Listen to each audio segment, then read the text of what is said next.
Olá, sejam todos muito bem-vindos ao Hematotalks. Eu, Thaís Fischer, junto com a Natália Zing, estamos aqui para mais um café. Ao nosso E cafezinho. hoje a gente vai discutir um pouquinho sobre agosto verde, mês da conscientização das doenças linfoproliferativas. Dos linfomas.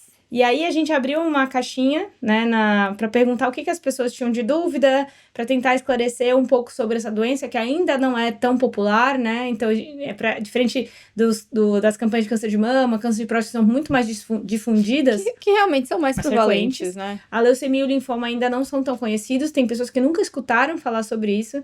E aí a gente recebeu. É isso que a gente vê na prática, né? Exato. Inclusive, quando os pacientes chegam, a gente começa já a explicar um pouco sobre o que é o linfoma, né? E aí a gente recebeu algumas perguntas e a ideia é tentar responder essas perguntas que às vezes tem um pouco de mística social, às vezes é verdadeiro, então eu acho que a ideia é tentar responder. Então, a primeira pergunta que a gente recebeu é: Natália, linfoma é câncer? Bom, sim. Então, linfoma é um tipo de câncer. Começa com CID-C, inclusive, C85. Exato. C39. Então, sim, linfoma é uma doença maligna, é um tipo de câncer que é do sistema linfático, né? Então, assim, é normal, a gente tem linfonodos no corpo inteiro, porque às vezes os pacientes falam, mas isso surgiu? Não, a gente tem linfonodos no corpo inteiro, faz parte do nosso sistema imunológico. O aumento e diminuição é fisiológico, inclusive. Acontece em várias circunstâncias. E aí, quando você tem um linfoma, você tem um câncer desse sistema imunológico, do sistema linfático. Como que apresenta, né? Como que é a apresentação clínica? Na grande maioria das vezes, ele se apresenta com aumento do linfonodo, ou popularmente conhecido como ínguas, né? Os gânglios. E só aparece no pescoço? Essa foi outra pergunta que a gente fez. Os linfomas só tem no pescoço? Não aparece só no pescoço. Então, se a gente até pegar um bonequinho e ver o sistema linfático, a gente tem centenas de linfonodos no corpo inteiro, em várias regiões. Agora, então ele pode aparecer no pescoço, na axila, na região inguinal, que são, às vezes, mais fácil para o paciente notar e levar o paciente a procurar um médico, um serviço, né? Mas ele também pode aparecer, tipo, dentro do tórax. Dentro da barriga. Dentro do abdômen, que aí é mais difícil a gente notar. Às vezes, mesmo a gente, na hora de examinar, não vai perceber. E os linfomas, eu costumo falar que eles são doenças do sistema linfático. Onde está o sistema linfático? Em todos os lugares, né? Então, é uma doença que classicamente circula. A gente é capaz de detectar pequenos fragmentos em exames muito detalhados, que são em estudo clínico, são DNA circulantes, tumorais. Então, essa é uma doença que circula. Então, aqui, por definição, não existe metástase, isso, tá? Ótima pergunta. Não existe metástase. Porque os pacientes sempre perguntam isso. E eu tenho metástase? Então, não, é uma rede, né? Então, tá tudo interligado. A célula que leva ao linfoma é o linfócito, né? É o glóbulo branco. E aí, que se aloja nos linfonodos, é a casa do linfócito. Mas o linfócito percorre o nosso corpo inteiro. E a gente pode encontrar linfócito normalmente em vários tecidos. E a gente fala nodais quando estão nos linfonodos, nas ínguas, mas eles também podem ser extranodais. Então, como ele é uma doença que circula, ele pode estar no osso, no estômago, qualquer órgão pode ser passível pele, de infiltração no olho, de linfoma. Então, também, assim, às vezes, paciente, residente, fala, nossa, mas pode ter linfoma no olho? No estômago, no intestino? Na boca? Sim, pode ter. Realmente, muitas vezes, algumas apresentações, até a gente fica surpreso, né? Nossa, mas apareceu um linfoma aqui. Nossa, não achei que ia ser linfoma e tal. Mas sim, pode ser em qualquer lugar. Na mama, na próstata. Então, a gente começou falando que o câncer de mama, o câncer de próstata são os mais frequentes. E, às vezes, realmente não é o mais frequente. Mas a gente também pode notar que na avaliação de um nódulo na mama, uma alteração de próstata, na hora que vem a biópsia, é linfoma, não é câncer de próstata ou câncer de mama mesmo. Aí eu vou falar um pouquinho dos sintomas. Então, esses são os sintomas que a gente pergunta em todas as consultas. Então, aumento dos linfonodos, tá? Aumento dos gânglios, esse é o primeiro sintoma. Tem que ser um aumento persistente, eu costumo falar linfonodos, mais do que 2 centímetros, que duram mais do que 2, 3 meses, que não diminuem, porque esse aumento e diminuição pode acontecer em gripes, vacinas, às vezes infecções na garganta, dentárias, etc. Mas são aumentos progressivos, na grande maioria das vezes eles são indoloros, é muito raro a gente ter dor. Isso é um ponto bem importante, né, Thaís? Quando a gente tá com algum processo inflamatório, né, uma infecção, ou até um brinco inflamado, tal, esses linfonodos geralmente são doloridos. Às vezes fica o que a gente fala de sinais flogísticos, né? Pode ficar vermelho, pode ficar quente, mostrando que tem uma infecção, que tem uma inflamação. E quando é linfoma, não, é o contrário, né?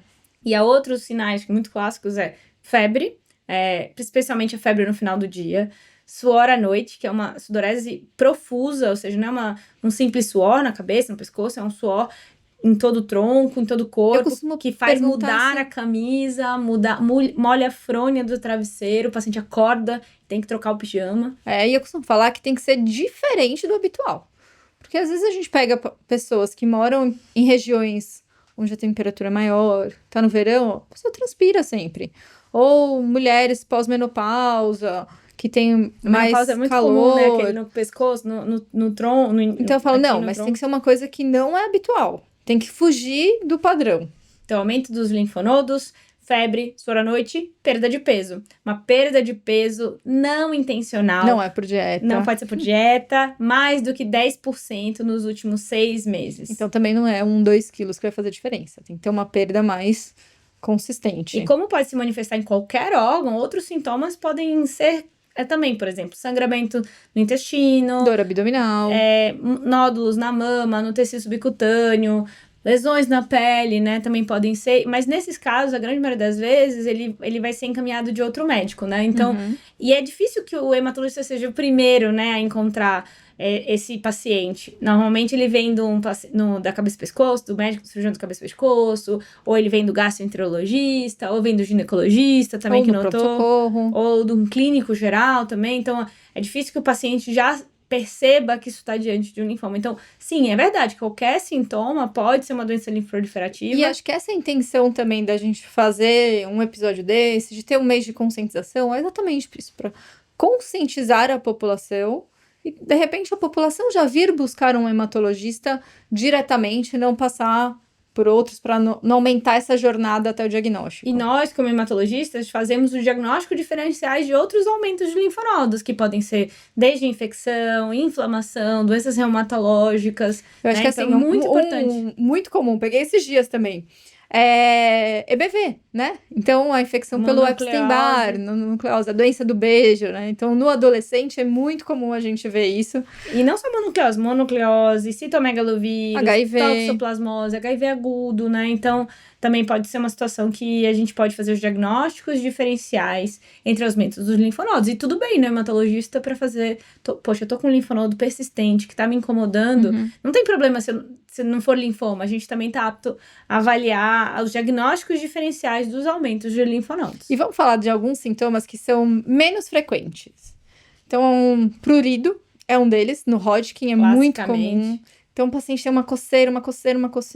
Nos linfomas cutâneos também é uma manifestação importante. Não, e às vezes, por exemplo, no Hodgkin, ele não tem lesão na pele.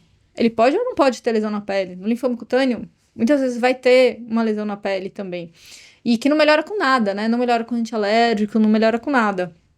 E depois tem uma que também sempre perguntam pra gente, de dor na ingestão de álcool. Sabe que isso é muito interessante? Porque isso tá em todos os livros.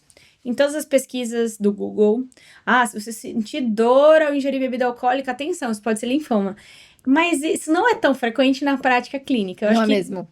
Eu atendi um paciente que tinha esse sintoma e era um linfoma de Hodgkin, que é mais frequente.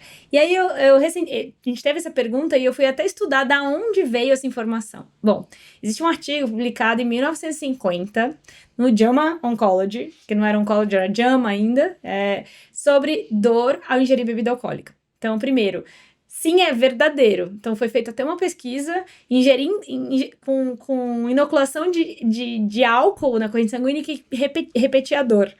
Mas não é exclusivo de linfoma, pode acontecer em tumor de cabeça e pescoço também. E por que acontece? Ninguém sabe exatamente por que acontece. É muito comum no linfoma de Hodgkin, porque é uma doença mais inflamatória, mas classicamente acontece porque o álcool faz vasodilatação. E como ele faz vasodilatação num linfonodo que já está inflamado e tem um componente inflamatório grande, ele distende a cápsula, causando dor. Então, sim, é fato que a dor ao ingerir bebida alcoólica é um sintoma de linfoma, mas não é exclusivo nem diagnóstico. E não é frequente, mas ele é bem característico. A gente não vê muito hoje em dia, mas no próprio JAMA, daí de 1950, ele fala que isso pode levar, inclusive, o paciente a diminuir a ingesta alcoólica e, de repente, parar de tomar e atrasar um pouquinho o diagnóstico. E aí, agora, então, todos esses sintomas, esses sinais, eles não são exclusivos, certo? Então, o que dá diagnóstico? Que dá diagnóstico, eu sempre falo isso para meus pacientes todos os dias, olha, parece uma doença linfoproliferativa, tem jeito, porque tem aumento do linfonodo, tem febre, tem sudorese noturna, você tem a idade aí sugestiva, lembrando que já tem até alterações laboratoriais. Lembrando que linfoma não é uma doença, a gente tem mais ou menos 300 subtipos, né? A gente divide classicamente em Hodgkin e não Hodgkin, sendo que Hodgkin é uma doença, todas as outras são não Hodgkin, né? Então, assim, não é uma doença e nem é o objetivo do nosso episódio de hoje. Então, sempre precisa fazer nome e sobrenome, mas independente do que eu ache, parece, tem jeito, o diagnóstico só pode ser feito através de biópsia, ou que tira o linfonodo inteiro, ou que tira fragmentos do linfonodo, submetidos a uma análise imunohistoquímica. Eu preciso do nome e do sobrenome desse linfoma, porque o melhor tratamento é baseado no melhor diagnóstico. E muitas vezes a gente pode ter mais de uma biópsia, né? Eu acho que às vezes você tem alguma dúvida, tem uma apresentação clínica diferente, ou até mesmo o lugar da biópsia, né? Então, a biópsia do linfonodo é clássico, mas se às vezes está um diagnóstico mais desafiador, a gente precisa da biópsia da medula, por exemplo, outros marcadores para fazer esse diagnóstico. Então, o standard of care que a gente fala, né? O nosso padrão ouro é fazer a biópsia. E aí, depois da biópsia, a gente vai fazer o estadiamento.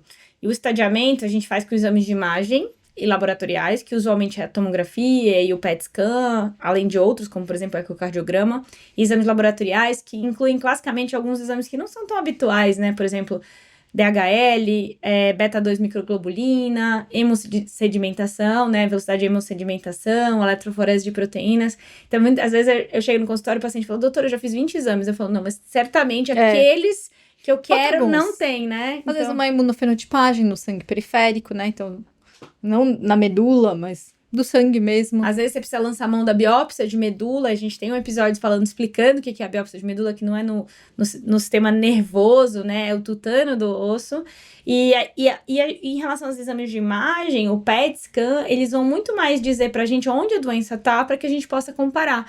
Então, muita gente fala assim, então tá no osso, isso não tem tanto impacto prognóstico dentro do linfoma. Acho que alguns linfomas sim, né? Hodgkin é o clássico que talvez você vá mudar o seu tratamento baseado nesse estadiamento, mas tem muitos que não vai mudar nada. Mas uma das coisas que eu sempre falo... que vai ter poucas diferenças na escolha do tratamento. Que a grande maioria dos pacientes, mesmo com doenças muito avançadas, tem tratamentos muito satisfatórios, que é muito diferente do tumor sólido, né? Que quando eu falo sólido, eu falo de mama, próstata. E aqui também um outro ponto que é muito diferente é que o tempo entre o início dos sintomas e o diagnóstico, diferente do sólido, não faz tanta importância. Óbvio que é importante porque o paciente fica mais doente, mas isso também não está tão relacionado à resposta que ele vai ter, né? Tanto que, inclusive, a gente realmente não tem ferramentas e nem um script de fazer prevenção, né? Então, de novo, igual mama, próstata, que sim, deve fazer os exames de rotina, periódicos, que diagnosticar precoce vai mudar. Aqui, realmente, a gente não tem isso, né? A maioria das vezes acontece ao acaso. Me mandaram uma pergunta que eu achei muito interessante. Qual a importância da relação médico-paciente no diagnóstico? Total. Pra tudo. A gente brinca que é um casamento. E vai casar ali do começo ao fim. Então, se você não se der bem com o seu hematologista, troque, porque é uma relação duradoura. A gente, inclusive, costuma não dar alta para esses pacientes. Então, assim, tem que ser de muita verdade em relação aos sintomas, ao manejo das toxicidades, né, do tratamento, as dúvidas que podem ser simples, mas que podem fazer diferença, a não omissão de toxicidades, de sintomas que podem ser melhorados. E acho que também vale a pena para os pacientes, para os familiares que sejam, ouvir que assim, muitas vezes as coisas são dinâmicas, sabe? Às vezes o paciente chega ali naquele início de tratamento, ele quer saber tudo, ele quer saber como vai ser daqui 1 ano, daqui 5 anos, e se daqui 5 anos é curado, não curado, etc. Eles falam, não, mas calma, tem algumas coisas que a gente não vai saber te dizer agora. O Hodgkin é uma dessas. O tratamento do Hodgkin hoje já é dinâmico, então vai depender da avaliação, da resposta do meio do caminho. Então, também é importante, para quem está ouvindo, saber que não é às vezes na primeira consulta que a gente vai conseguir responder todas as perguntas. Que muitas vezes isso vai ser uma conversa que vai se modulando ao longo do tempo. Até porque, às vezes, numa primeira consulta, o paciente consegue absorver 10% de toda a conversa. Então, eu costumo falar assim, Eu só vou te contar até aqui hoje, tá bom? Na próxima. Na próxima a gente faz um update melhor e revisa o que eu já falei pra gente te dar mais informações. E aí, nesse mesmo cenário, surgiu uma outra dúvida bem comum. Doutor, eu vou usar químio vermelha? Vamos falar um pouco sobre tipos de tratamentos, né? É muito difícil porque existem muitos tipos de tratamentos. Então a gente vai falar aqui genericamente de classes de drogas. Então, acho que primeiro vamos começar fora das medicações. Cirurgia. Precisa operar? Não precisa operar? Por que eu não opero? Grande maioria não precisa. Exato. E por quê? Então, assim, tem sim uma pequena parcela... 1%, eu diria, que pode ser operado. Que vai operar e tá tudo bem. Mas, então, assim, não acho que também... Nunca nem sempre medicina, Exato. Né? Nunca nem sempre, nem nunca.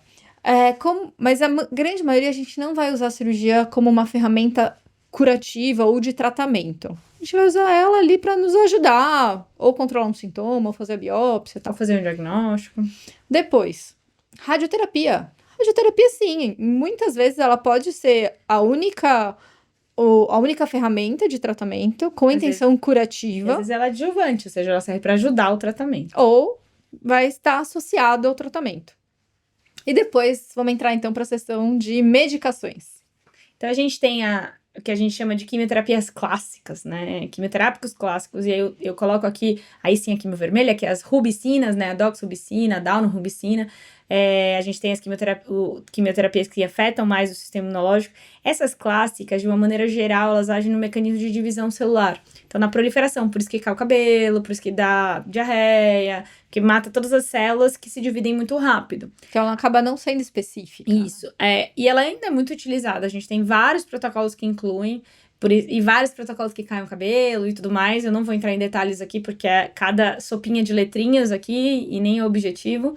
Mas existem, hoje em dia, em oncohematologia, drogas que não são clássicas, né? Que são drogas que a gente chama de imunoterapias ou drogas-alvo, que mudaram são muito. Um pouco mais direcionadas. Isso.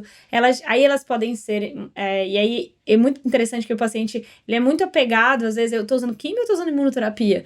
Pra gente não faz tanta diferença porque a maioria delas são combinadas ou não. E a gente usa o que precisa ser usado. Então, às vezes o paciente fala, ai, doutora, não fala que eu faço químio, fala que eu faço só imuno.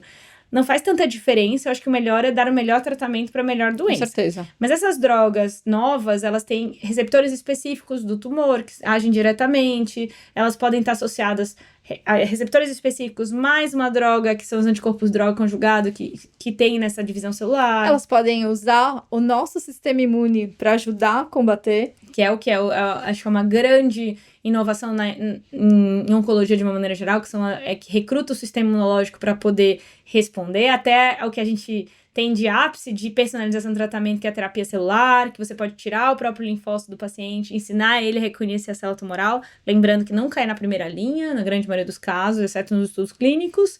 E a gente tem medicamentos orais, que o paciente só vai tomar oral, não vai receber nada na veia, que também agem direcionados. Então, assim... Mas acho que isso, como você colocou, muitas vezes esses tratamentos eles vão ser combinados. Às vezes, é aquilo que a gente fala, né? Uma andorinha só não faz verão. Então, muitas vezes a gente precisa combinar as medicações até para elas terem um resultado melhor do que sozinha. Em outros não, em outras medicações sozinhas também fazem. Inclusive, dentre dos tratamentos do linfoma, tem o que a gente fala de vigilância ativa. Ou que antigamente... Watch and wait. Observação ativa, ou seja, eu olhar ativamente esse paciente, porque você pode ter um diagnóstico e não necessariamente indicar um tratamento, que eu acho que é a consulta mais difícil. Porque existem alguns linfomas que são considerados incuráveis, ou seja, eles entram em remissão, atividade, remissão, e eles podem ser ficados. Eu digo que essa é a minha consulta mais difícil do dia. Não, e assim, é o que eu falo, que apesar de ser uma doença maligna, o comportamento desse linfoma é benigno. Ou indolente, né? Como você mesmo fala, que não causa dolo, que não causa mal-estar, que não causa alteração. Então, a gente só dá o peso para quando ele merece ter, né? Então, quando ele começa a impactar alguma coisa, aí a gente intervém. Senão, muitas vezes a gente deixa ele quieto. E o watch and wait não é não fazer nada ou observação ativa, é sugerir para o paciente modificação de estilo de vida, melhora do diabetes, da pressão alta, doença cardiovascular, até porque eu sempre falo para os meus pacientes, você pode ter um diagnóstico de linfoma ou estar investigando, mas a principal causa de óbito no país é doença cardiovascular. Com certeza. Então, assim, é diabetes, é hipertensão, a gente tem que colesterol promover elevado. saúde. É uma janela de oportunidade para promover saúde. Então eu falei, já que aconteceu isso e que eventualmente a gente não vai tratar, é agora que você vai mudar o estilo da E tem sua uma vida. parcela de pacientes que, inclusive, pode entrar em remissão sem tratamento. Espontaneamente, exatamente. É Isso menor parcela, mas existe. Então, como tem essa possibilidade, às vezes realmente menos é mais. E aí, eu acho que uma última pergunta que veio, qual é a relevância das novas terapias em oncohematologia? Da onde, assim, o que faz a gente pensar com a chegada das novas drogas, das novas tecnologias, como eu citei um pouquinho da terapia celular, as drogas que promovem, o que a gente sente, né, qual é o impacto disso Então, na assim, vida? toda vez que a gente fala em tratamento, tem que pensar numa balança entre eficácia e toxicidade. Então, o tratamento, ele nunca pode ser desequilibrado, né? Você nunca pode ter mais toxicidade, mais evento adverso para ter mais eficácia. Não. E aí, acho que o nosso objetivo, cada vez mais, é ter mais eficácia e menos toxicidade. É desequilibrar essa balança cada vez mais. E acho que é isso que a gente tem conseguido. Ter terapias mais eficazes, mais cômodas também. Seja Oral, com por comprimido, seja um espaçamento maior entre as aplicações, seja então tirar da veia, Botar na colocar subcutânea. subcutâneo, que traz uma comodidade maior para o paciente. E que também a gente preserve a qualidade de vida dele durante e pós o tratamento. E além disso, pacientes que não teriam, por exemplo, uma possibilidade de tratamento já na terceira linha, por exemplo, possibilidades ainda de intervenção quando se achava que não tinha mais nada a oferecer. Eu acho que essa é a grande...